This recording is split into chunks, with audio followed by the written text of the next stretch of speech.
Chairman Tehreek Insaf Imran Khan راستوں کی بندش پر برہم ہو گئے. بولے حکومت نے پورے ملک کو کنٹینرز لگا کر مقبوضہ کشمیر بنایا ہوا ہے. قوم تمام رکاوٹیں توڑ کر جلسے میں پہنچے گی. حکومت نے جلسہ ناکام بنانے کے لیے ہمارے 1600 کارکنان پکڑ لیے. ملک کی حالت یہ ہے کہ لوگ آٹا خریدنے کے لیے لائنوں میں لگے ہوئے ہیں. جتنے حکمران لوگ ظلم کر رہے ہیں اتنا لوگ باہر نکلیں گے. عوام بھوک سے مر رہے ہیں.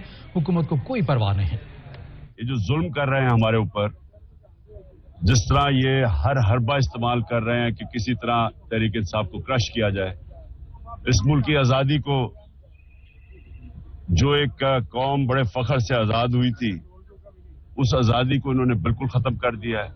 ایسا لگتا ہے کہ مقبوضہ کشمیر ہے یا کوئی فلسطین ہے جو ہمارے اوپر ظلم ہو رہے ہیں، ٹارچر کر رہے ہیں، لوگوں کو اٹھا رہے ہیں.